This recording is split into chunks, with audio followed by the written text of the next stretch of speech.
des paroles puissantes, des paroles qui peuvent tuer. Voilà, c'est de ça qu'on parle aujourd'hui dans la méditation du jour. Et sans plus tarder, nous allons lire notre verset d'ancrage qui est tiré du livre de Proverbes. Proverbe, le chapitre 15, verset 1. Proverbe 15, verset 1 qui dit ceci. Une réponse douce calme la fureur, mais une parole dure excite la colère. Je reprends.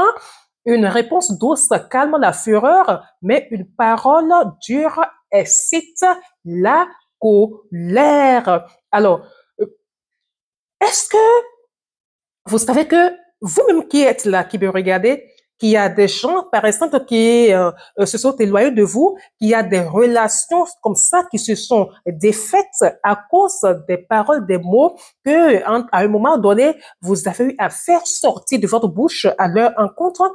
Des fois, on se dit non, que bon, soi-même, on ne peut pas faire cela. On ne se reconnaît pas dans ce type de personnage, dans ce type de personne. Mais franchement, lorsqu'on veut être sincère avec soi-même, on se dit, on sait qu'on n'est pas parfait. Je ne suis pas parfaite. Vous non plus, vous n'êtes pas parfait. Oui, donc il nous arrive de sortir des paroles qui ne sont pas bonnes, ok? Ça dépend maintenant de la fréquence à laquelle vous offensez vos proches, vous offensez des gens qui sont avec vous.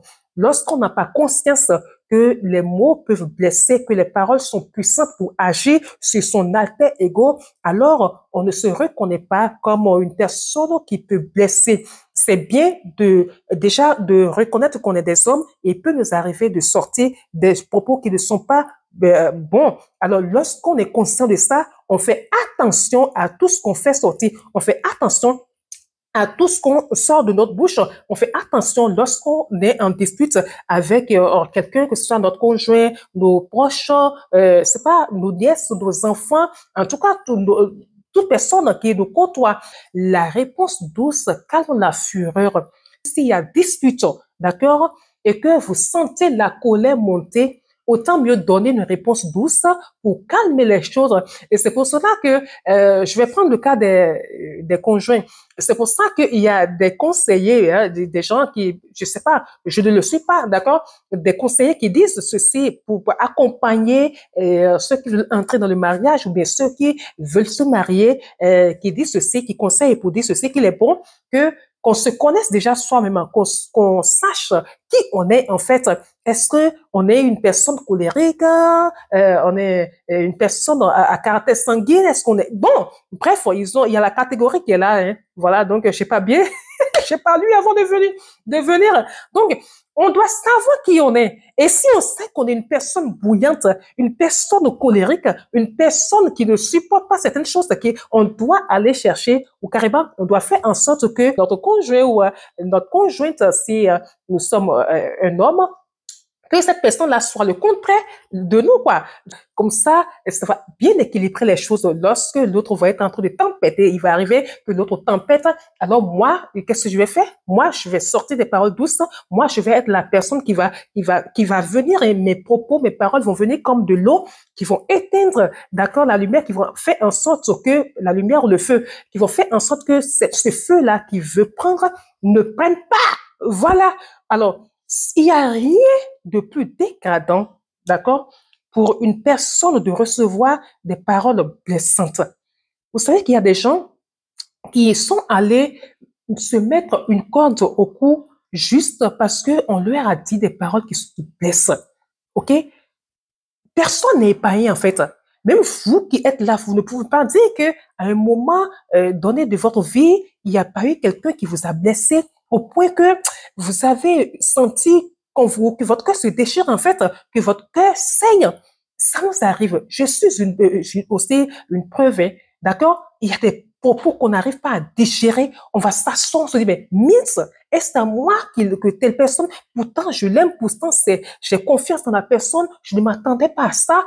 Et puis voilà, c'est arrivé comme c'est arrivé, ça fait très très mal. Et ici, je m'arrête ici pour dire ceci.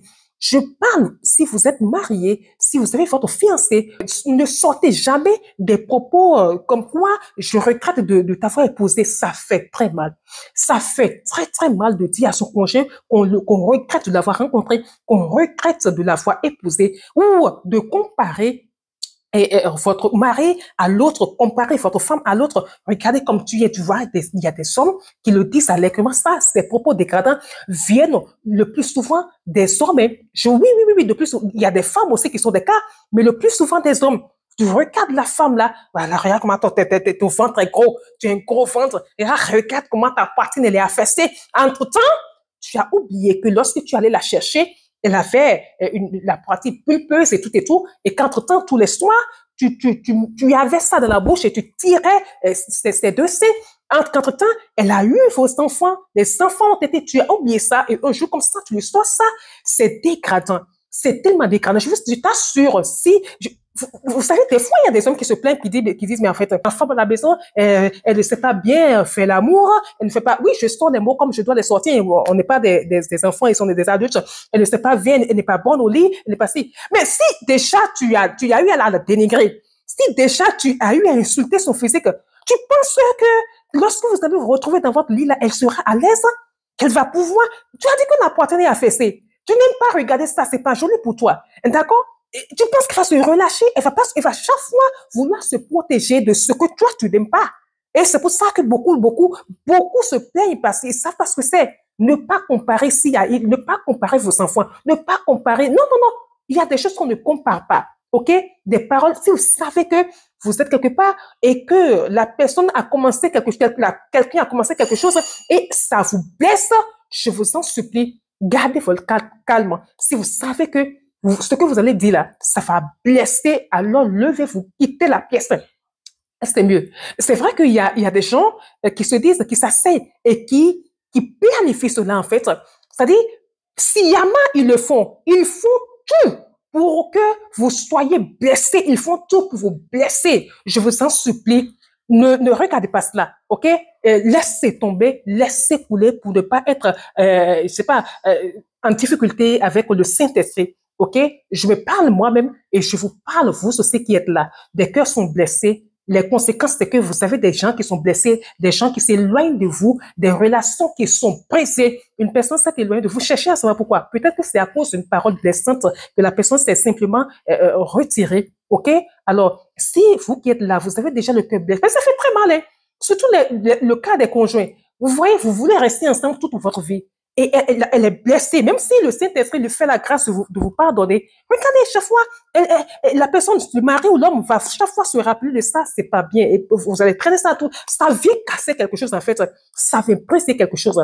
Alors, on va prier, d'accord? Pour que le Saint-Esprit, si vous êtes déjà blessé, puisse guérir votre cœur. Père, nous te disons merci pour les oreilles qui sont tombées sur cette méditation-là. Alors, si il y a des gens qui ont des cœurs blessés parmi nous, le Saint-Esprit guérit le cœur, guérit les cœurs qui saignent, les boules qui sont là, les décharges qui sont là. Saint-Esprit, ces choses, ces paroles qui sont là, qui sont lourdes et qui font en sorte que le cœur saigne, que ta main puissante les arrache dans le nom de Jésus-Christ de Nazareth. Le Saint-Esprit donne la guérison à leur corps. Dans le nom de Jésus, nous avons prié. Amen. Allez, à demain pour une autre méditation. Je vous aime de l'amour de Christ. Bisous!